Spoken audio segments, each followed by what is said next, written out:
Olá a todos, sejam bem-vindos ao Arte Culturas. Nesse momento eu dou sequência à introdução ao Império Bizantino, nesse último momento, falando um pouco mais da arte, da arquitetura, especialmente desse importante período da Idade Média. Então vamos lá.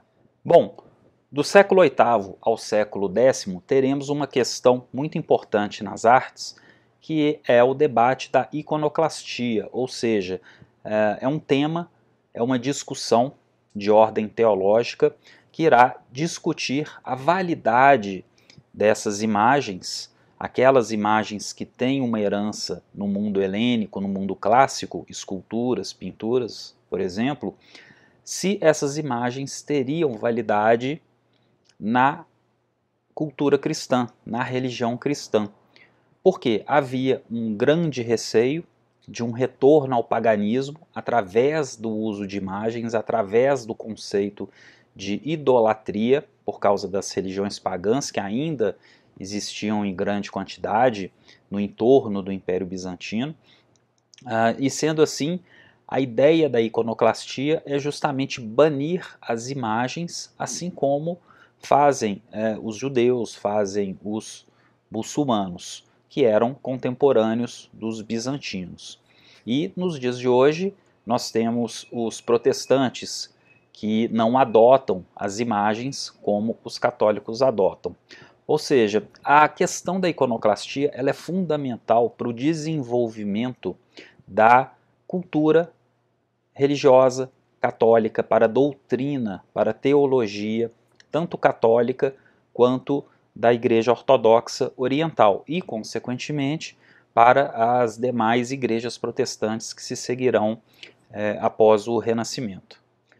Sobre a iconoclastia e, claro, a iconofilia, que é a defesa das imagens, eu tenho um vídeo especial sobre isso, dedicado exclusivamente a esse assunto, com mais informações, com mais detalhes, os teólogos de referência e os principais pontos desse debate. Pois bem, então o termo iconoclastia se refere ao ataque contra as imagens, a não utilização de imagens nos cultos religiosos, uma simplificação das formas para símbolos muito concisos, como o uso da cruz, por exemplo, e a eliminação de esculturas, eliminação de figurações humanas na representação de santos, da própria divindade de Deus ou de Jesus, da Virgem, enfim. A iconoclastia vai combater o uso dessas imagens, reduzindo-as, buscando reduzi-las aos elementos mínimos. E enquanto que os iconófilos são aqueles que defenderão o uso de imagens, né, como vemos aqui, por exemplo, esse mosaico do século XIII ao século XIV, que fica na Basílica de São Frediano, em Lucca, na Itália. Aqui é um mosaico bizantino que está na Itália, em Lucca, que mesmo estando na Itália, em Lucca, numa outra região de influência da arte bizantina, no século XIII, obviamente, mas está fora daqueles domínios tradicionais de Constantinopla nesse período. E o que vemos aqui é uma arte iconófila, ou seja, nós vemos as representações de anjos, do próprio Cristo Pantocrator, temos apóstolos, não é? Podemos ver santos, a figura da Virgem, né? em outras obras de arte. Então a iconoclastia ela foi um período de intenso debate, disputas acirradas no nível teológico, no nível político, e foi violenta em vários momentos. Então, dessa forma, né, resumindo, não vou discutir tanto aqui esse assunto, quem irá vencer de certa forma são os iconófilos, ou seja, as imagens serão permitidas, claro, com muitas regras, existem dogmas, existem regras canônicas para se fazer imagens, mas essa radicalidade da iconoclastia não será adotada dentro do cristianismo, tanto ortodoxo e especialmente nos católicos apostólicos romanos, que vão incentivar o uso de imagens, mas atenção, isso não é uma idolatria, é é um tipo de veneração, né, chamado de dulia, por exemplo, onde as imagens são permitidas como uma forma de intercessão, uma forma também pedagógica. Então é importante não confundir a adoração pagã de imagens ou de outras religiões com essa veneração ou esse culto de imagens que os católicos possuem, confirmados através da teologia medieval até os dias de hoje, onde as imagens são intercessões, elas também têm as funções pedagógicas, especialmente na Idade Média. Então esse debate ele é fundamental e um vídeo dedicado a isso será colocado especialmente no Arte e Culturas. E conforme eu disse na introdução anterior, a Igreja Católica do Papado Romano, do Bispo de Roma, nunca concordou, nunca se deu bem com a Igreja Oriental, aquela em Constantinopla, cujo imperador, nesse regime de cesaropapismo, onde o imperador é a autoridade máxima da Igreja naquela região, além dos seus patriarcas das cidades locais, esse conflito entre o Ocidente e o Oriente sempre esteve presente, de forma que a autoridade do imperador bizantino nunca aceitou plenamente a autoridade do bispo de Roma. Isso foi criando um cisma, foi criando uma divisão que foi se estabelecendo, que foi aumentando durante os séculos, até culminar no cisma de 1054, esse cisma Oriente-Ocidente, não é? Que é o quê? Uma declaração formal de separação institucional, quando 3 legados papais entraram em Hagia Sophia, ou Hagia Sophia, durante a Divina Liturgia e depositaram uma bula de excomunhão no altar. Então, ambas as igrejas se excomungaram. Então, essa excomungação aconteceu tanto de Roma para o Oriente, quanto do Oriente para Roma.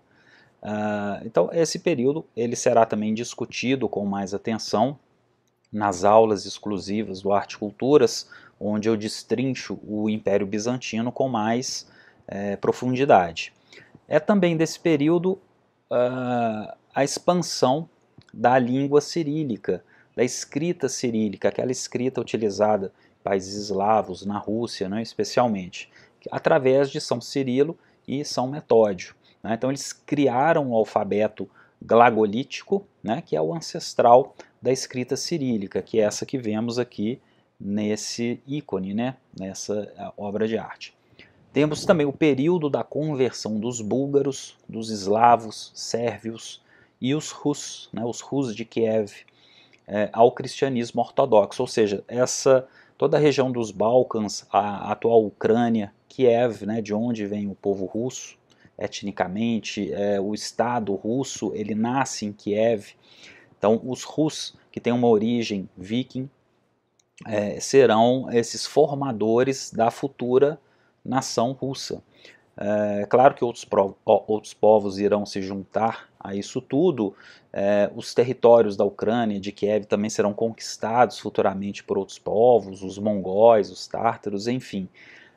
É uma história muito complexa, a história da Rússia e da Ucrânia. Mas, de qualquer forma, acontece essa conversão desses povos do leste europeu ao cristianismo ortodoxo. Mas outras regiões seguiam o bispo de Roma, como é o caso da Polônia, por exemplo. E após esse cisma de 1054, temos uma formalização de séculos de separação. Né? Essa separação que se deu gradualmente durante a ascensão do Império Bizantino na Alta Idade Média, entre o século V e o século X aproximadamente, ela se formaliza em 1054, separando definitivamente as duas igrejas. E atualmente já existe um diálogo mais próximo entre as duas igrejas, mas isso tem poucos anos que isso aconteceu. Bom, outra cidade fundamental para entendermos a arte e a arquitetura bizantina é Ravenna, na Itália, especialmente em Santo Apolinário em Classe. Podemos perceber que ela tem a forma basilical, ela tem a planta basilical que foi estabelecida no Império Romano, através das basílicas tribunais. Podemos perceber a grande nave central, as naves laterais, acima nós temos o clerestório, ao fundo nós temos a abside, com os mosaicos bizantinos. Posteriormente eu vou mostrar alguns detalhes desses mosaicos, a questão da seriação, da repetição de elementos e também dos ícones que se espalham por essas obras de arte.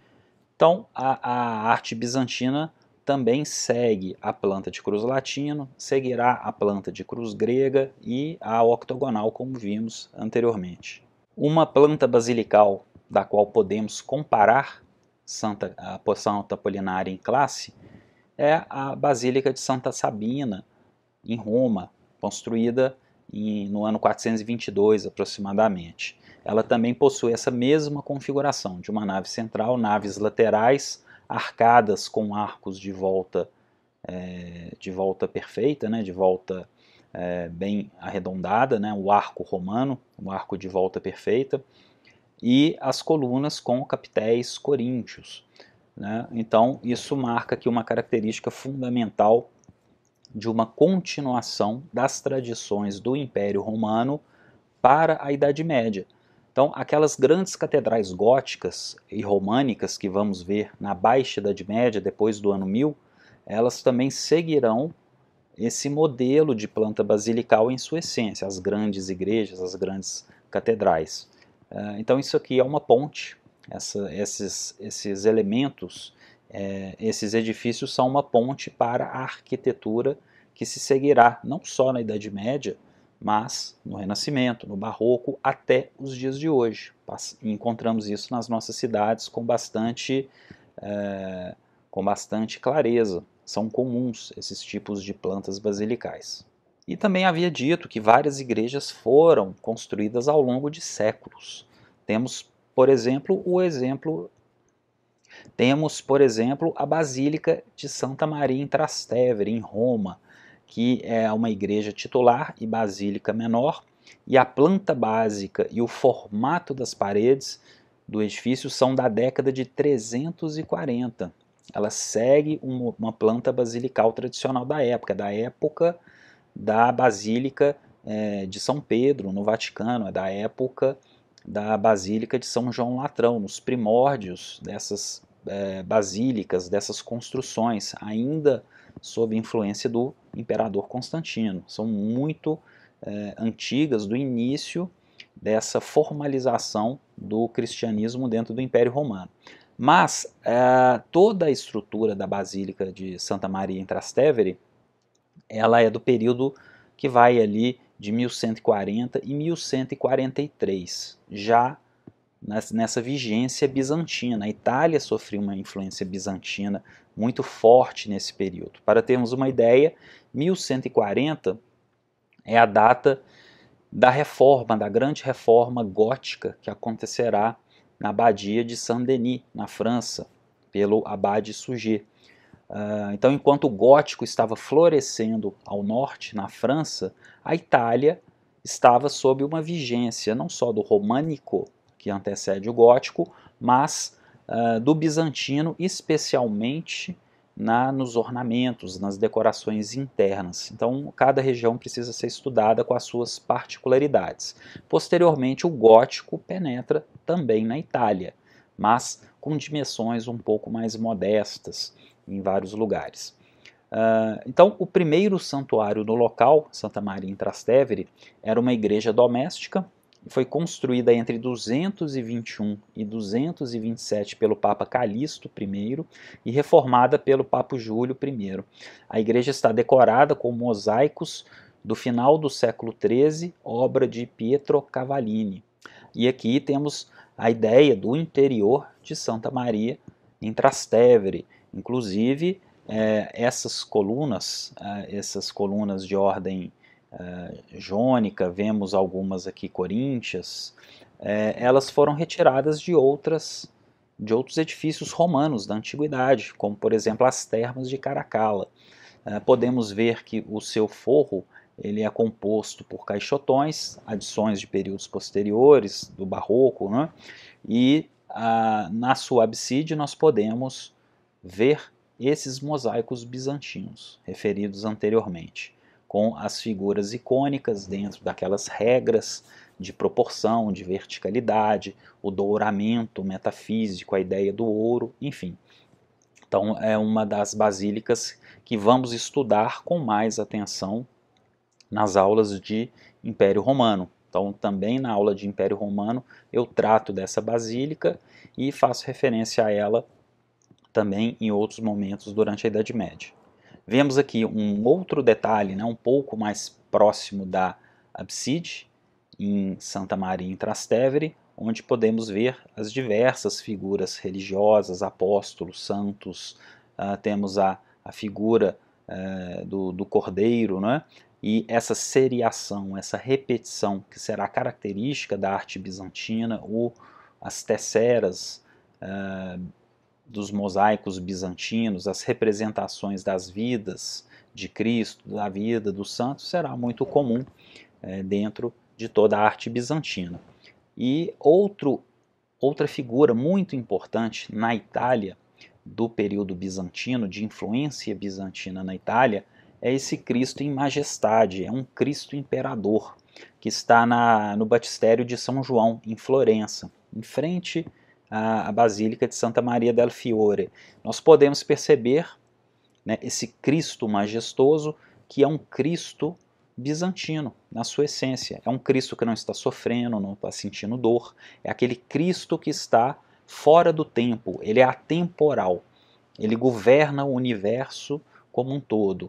Ele apresenta as chagas nas mãos e nos pés, mas é um Cristo sem dor, né? A dor, ela não participa, né, de forma homogênea da representação bizantina. Aqui nós vemos justamente ao Cristo que impera sobre o mundo do início ao fim, e não no seu momento terreno. Como veremos mais adiante, o barroco é uma expressão que irá mostrar essa dramaticidade, essa teatralidade. Então, é comum vermos as representações da paixão de Cristo, o Cristo sofrendo, Cristo sangrando, Cristo sofrendo dores, né? Como realmente um personagem fazendo uma peça teatral, onde ele está ali, né, realmente sentindo, demonstrando aquela dor. Na arte bizantina nós não vamos encontrar isso, né? Pode ser, claro, toda regra tem uma exceção, né? Mas em geral nós vamos encontrar essas figuras gloriosas, né, além do Pantocrator, por exemplo, mas também esse Imperator, né, esse Cristo em majestade. Então é um dos mosaicos, inclusive, que conviveu ali na época de Dante Alighieri, a época que Dante Alighieri estava ali na Divina Comédia, escrevendo a Divina Comédia, na época de seus contemporâneos. E certamente Dante Alighieri frequentou o batistério de São João, na época em que vários desses mosaicos estavam sendo feitos, projetados e concluídos. Outro mosaico bizantino na Itália, importante, é esse mosaico da abside do Cristo Pantocrator, como vemos aqui no seu gesto Pantocrator, né, ladeado pela Santíssima Virgem e São João Evangelista. Então temos a Virgem aqui no lado esquerdo e São João Evangelista ao lado direito. E sobreviveu ao incêndio de 1595. A Basílica de Pisa, onde está a Torre de Pisa, a famosa torre inclinada, é uma basílica românica, ela antecede ao gótico, mas como levou alguns séculos para ser concluída, ela atravessou do românico ao gótico. Então é uma basílica interessante, com seu batistério, com a sua basílica, com seu campanário, com características românicas, típicas da região da Toscana, além dos acréscimos góticos, interessantíssimos. Podemos ver arcos de volta perfeita e arcos ogivados dentro da basílica. E acredita-se que esse mosaico que vemos aqui foi feito por Cimabue, né, que foi um mestre de Giotto, mas apenas a cabeça de São João é atribuída ao artista em 1302 e foi o seu último trabalho, uma vez que ele morreu em Pisa no mesmo ano. Então, mais um exemplo de como a arte bizantina influenciou decisivamente a Idade Média italiana, no território italiano no norte, né, toscano, da Itália. E aqui vemos a igreja de São Sérgio e São Baco, em Istambul, atual Constantinopla, da época de Justiniano, 527 a 536, aqui a data da construção dessa igreja, né, chamada a Pequena Santa Sofia, a Pequena Ágia Sofia. Por quê? Porque ela se assemelha àquele padrão que será estabelecido e monumentalizado por Justiniano, que é a própria Ágia Sofia que veremos agora, daqui a pouco. Com a introdução e a expansão da cruz grega, com a planta octogonal, os tambores que irão criar grandes cúpulas. Então vemos aqui em São Sérgio e São Baco todo um caminho, toda uma evolução que se seguirá até Ágia Sofia, influenciando outras tantas igrejas e basílicas ortodoxas, bizantinas, e indo além, porque essa arquitetura também irá influenciar decisivamente a arquitetura islâmica. As mesquitas islâmicas são verdadeiras herdeiras das tradições bizantinas. Vamos entender isso melhor também nas aulas sobre arte islâmica, arquitetura islâmica. E chegamos em Ágia Sofia, né, ou Hagia Sofia, dependendo aí. Então, é certamente a igreja de referência, a maior construção medieval. Né? Vale lembrar que esses minaretes ou minaretes não existiam, claro, isso aqui é uma adição islâmica após 1453, quando os muçulmanos, os turco-otomanos, tomam Constantinopla e fazem diversas transformações, eles convertem o templo cristão em mesquita muçulmana. Então é preciso imaginar esse edifício sem esses minaretes nesse período, e ela será a maior construção medieval, uma verdadeira herdeira do Panteão de Roma, por causa da sua grande cúpula. E é uma história muito interessante, porque ela passou por terremotos, durante um tempo a sua cúpula houve um terremoto, essa cúpula caiu, depois ela foi reconstruída, e tudo isso também será explicado numa aula especial sobre Ágia Sofia. Tem um vídeo inteirinho dedicado a ela, contando maiores detalhes. Mas a forma dela precisa ser guardada, precisa ser mantida. Essa monumentalidade que vemos aqui, ela vem daquelas termas romanas, das termas de Caracalla, por exemplo. Podemos comparar as termas de Caracalla na sua monumentalidade com a Ágia Sofia. Os grandes arcos, não é, todo o seu interior, que veremos daqui a pouco, né, com maior expressividade. Então, dessa forma, vamos entender também que o concreto pozzolano, aquele concreto romano comum no Ocidente e em construções também no Oriente, aquela cinza vulcânica que era transformada em concreto, é abandonada nesse período. E os bizantinos vão construir com tijolos de alvenaria, tijolos de cerâmica, argamassas, construindo prédios também mais leves e fortes também. Né? Então fica aqui importante esse lembrete, né, que o concreto pozzolano deixa de ser adotado. E nesse local havia uma basílica anteriormente, uma basílica menor. Ela é, claro, conforme eu disse, a maior igreja bizantina, e foi construída depois do incêndio da igreja antiga, devido a uma disputa de poder na revolta de Nica, contra o governo de Justiniano em 532. Morreram ali aproximadamente 30 mil a 50 mil mortos. Ao lado da Ágia Sofia havia o famoso hipódromo de Constantinopla. Então essa revolta de Nica, ela foi decorrente de jogos e revoltas contra o imperador, contra a política, contra facções que haviam ali naquele período, né? Isso também eu explico posteriormente.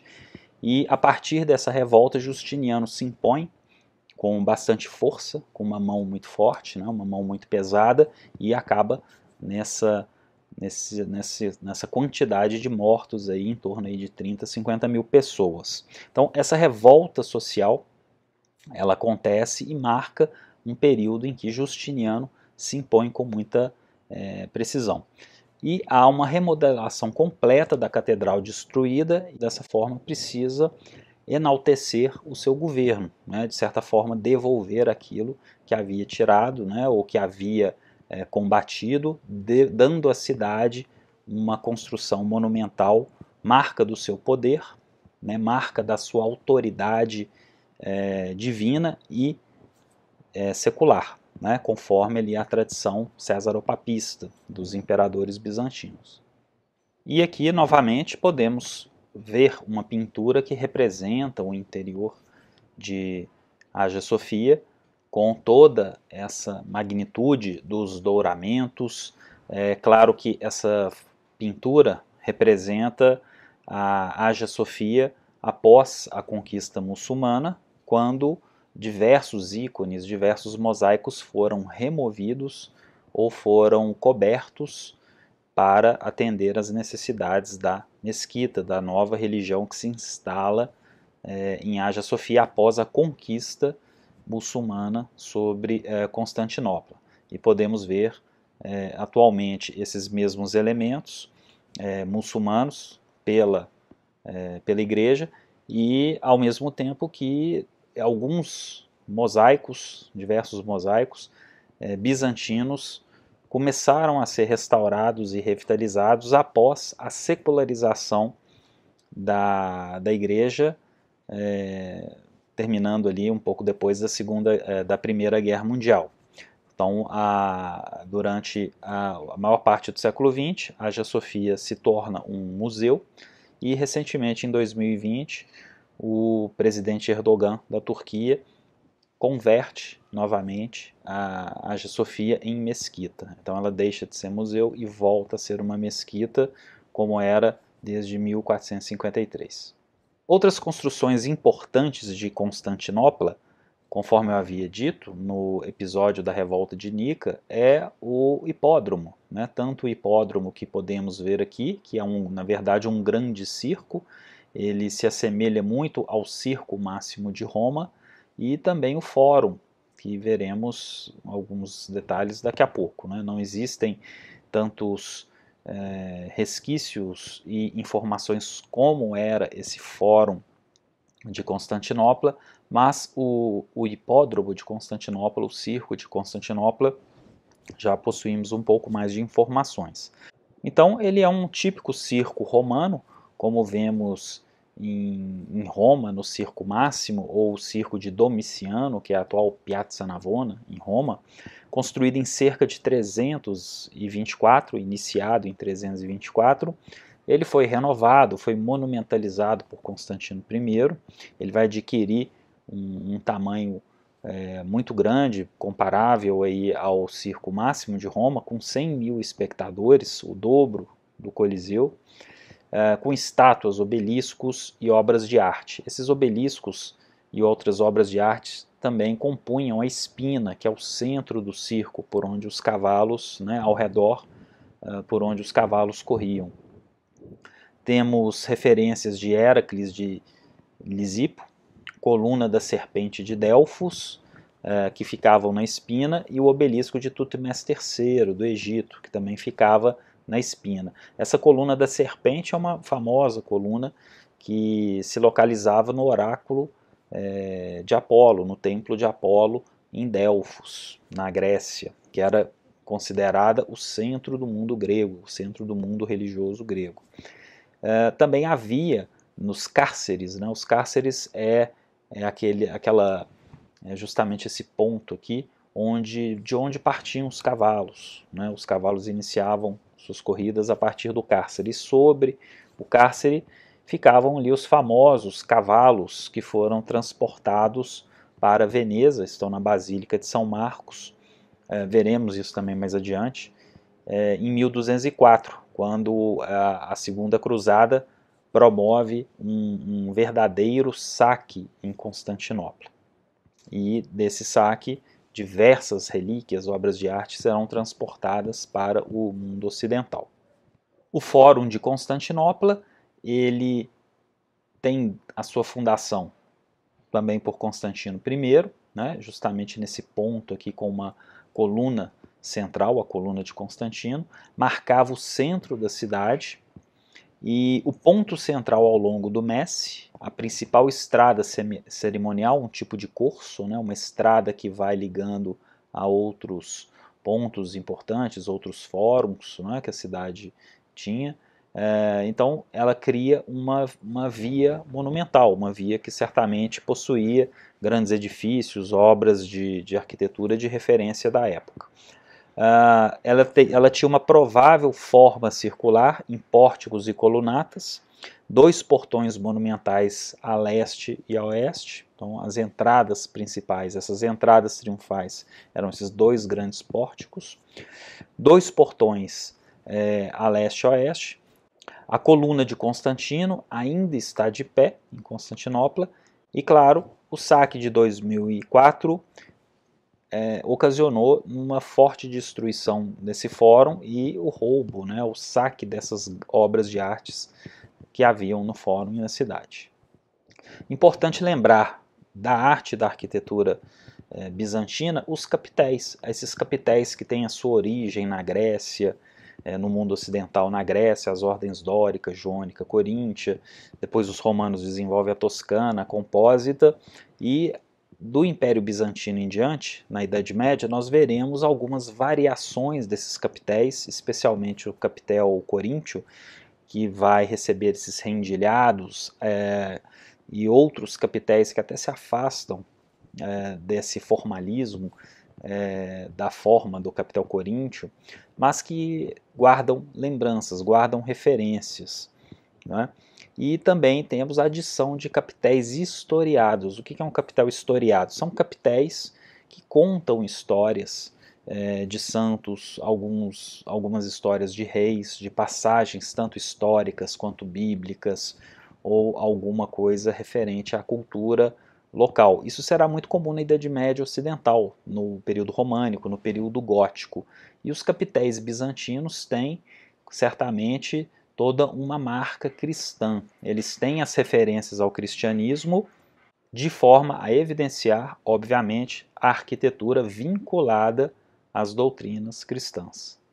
E na fotografia inferior vemos a cisterna da Basílica, um complexo muito bonito, muito rico, que foi construído com materiais, com colunas de outras obras, de outros edifícios mais antigos da Roma antiga, possibilitando um armazenamento de água na cidade de Constantinopla, dando à cidade uma autonomia no armazenamento de água.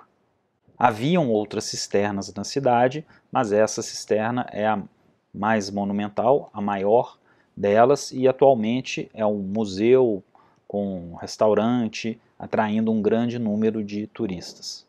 Já a igreja de São Marcos, em Veneza, é uma referência da arquitetura bizantina. A igreja de São Marcos, ela tem elementos de diversas épocas, ela vai ter uma reforma, uma ampliação dos seus ornamentos, especialmente na fachada no período gótico, mas também é possível ver algumas adições de períodos posteriores. Mas o seu interior vamos conhecer com muito mais detalhes em um outro vídeo dedicado a Veneza e também à Basílica de São Marcos. Esses detalhes bizantinos no seu interior, com todo o seu esplendor, veremos na próxima imagem uma das abóbadas, né, uma parte aí dos seus tetos abobadados com esses mosaicos bizantinos. E aqui já podemos ver os detalhes, né, o detalhe aqui dos cavalos que ficavam na quadriga acima dos cárceres do hipódromo de Constantinopla. Esses cavalos aqui da Basílica são réplicas e os originais estão conservados dentro de um museu.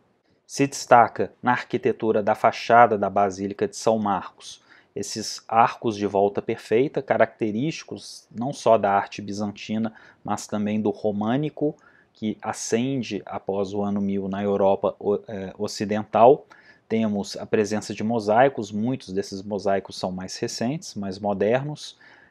Temos também os elementos góticos que serão adicionados posteriormente e, claro, também alguns elementos góticos que vemos pelos elementos de fachada como um todo. Aqui nessas fotografias podemos ter uma ideia dos interiores da Basílica de São Marcos, com mosaicos bizantinos preservados, uma maravilha, e posteriormente, conforme eu havia dito, vamos estudar essa basílica nos seus detalhes, vamos ver o grande salão principal com as suas abóbadas, os seus mosaicos e as principais obras de arte de referência, entre elas a Pala d'Ouro, que é certamente uma referência na arte bizantina. Eu havia comentado que a Rússia tem a sua formação religiosa e intelectual oriundas do Império Bizantino. Uma maior parte das suas tradições vem do Império Bizantino. A Rússia, ela se inicia como uma formação de Estado, de identidade nacional com os Rus de Kiev, povos de origem viking, mas o tempo vai passando, esses Rus de Kiev vão conquistando territórios mais ao leste, através de grandes batalhas como Kazan, o Principado de Moscou vai se fortalecendo até se tornar a capital, enfim, a história da Rússia é muito grande e complexa. E dentre essas manifestações herdeiras do legado bizantino, temos essas famosas catedrais, essas famosas igrejas ortodoxas russas, né, com essas cúpulas bubônicas, né, com formas de cebola, por exemplo, né, que com essas cores exuberantes, com toda essa rica ornamentação e sofisticação, são certamente elementos únicos na história da arte e da arquitetura mundial. Sobre a arte russa, sobre o ortodoxismo na Rússia, também um vídeo especial sobre isso, porque é muito extenso, né? São conteúdos muito extensos. Então podemos ver aqui a Catedral de São Basílio, a principal referência ali na Praça Vermelha, e o Kremlin, né? Ao lado do Kremlin, ao fundo, né? Em Moscou. E vale lembrar dos terríveis episódios que aconteceram durante o comunismo na União Soviética, no stalinismo, onde verdadeiras joias da arquitetura ortodoxa russa foram demolidos, como por exemplo a Catedral de Cristo Salvador, de 1883, e que ficou em pé até 1933, mas ela foi reconstruída e reinaugurada no ano 2000, né, quer dizer, um pouco antes dos anos 2000, após a queda do Muro de Berlim, enfim, a queda do comunismo na União Soviética, né, na atual Rússia, né, então de União Soviética passa para a Rússia, propôs-se a reconstrução da Catedral de Cristo Salvador, que vemos aqui nas fotografias. Então, um episódio triste da história, mas que apresenta como que os russos tiveram, dentro da sua vida privada, da vida particular, uma manutenção das suas tradições religiosas. E da arte russa, também vamos conhecer com mais profundidade o Andrei Rublev, né, nascido ali em 1360 ou 70 e falecido, né, morto em 1430, que é o maior nome da arte bizantina russa, o maior pintor de ícones da arte russa. Existe até um filme famoso, em preto e branco, um filme mais antigo, contando a vida e a obra de Andrei Rublev. Então ele é um pintor russo de ícones, de afrescos e iluminuras, aquelas ilustrações que os monges realizavam nos seus livros, né, nas suas obras de saltérios, bíblias, né, enfim. Há pouca informação sobre sua vida. Os ícones e afrescos da Catedral da Anunciação no Kremlin, em Moscou, são referências, e foi canonizado em 1988 pela Igreja Ortodoxa Russa. E por fim, fechando esse vídeo, temos a queda de Constantinopla em 1453, frente ao Império Otomano, conduzido por Maomé II. Então, Maomé II, o episódio dos canhões, então esses canhões são fundamentais para a tomada de Constantinopla, para a queda do muro de Constantinopla. Existem filmes, existem séries na televisão, nos canais de streaming sobre esse assunto, vale a pena assistir. Então, o Império Otomano, esse império de Maomé II em diante, o famoso Império Otomano, passa a se tornar uma das maiores forças econômicas da época, também cultural e militar. Tanto que ele continua a se expandir. O Império Otomano ele vai invadir a Grécia, ele vai subir pelos Balcãs, vai chegar nas portas da Áustria, nas portas de Viena, ou seja, aquela invasão dos muçulmanos na Europa pelo Oriente, que não se concretizou na Idade Média, mas se concretizou na Espanha, ela acontece após a queda de Constantinopla, em 1453. E os gregos, por exemplo, vão conquistar ali a sua independência dos turcos otomanos, ali por volta do início do século XIX, né? Enfim, a história nos conta isso. E o Império Bizantino e o Império Romano Oriental foram cunhados após o fim do reino. Né? Então, conforme eu disse, fechando aqui, os bizantinos se consideravam romanos. Né? Esse nome bizantino vem bem depois da queda de Constantinopla. E o outro fato curioso é que os próprios otomanos, no Império Otomano, em Constantinopla, também se consideravam romanos. Então, quer dizer, o Império, mesmo sendo um Império Otomano muçulmano, eles tinham orgulho de estarem, de certa forma, fazendo a manutenção do antigo Império Romano. Isso, de fato, definitivamente termina na Primeira Guerra Mundial, quando a Turquia se estabelece oficialmente no lugar do Império Otomano. Então eu fico por aqui e nos vemos no próximo vídeo. Até mais.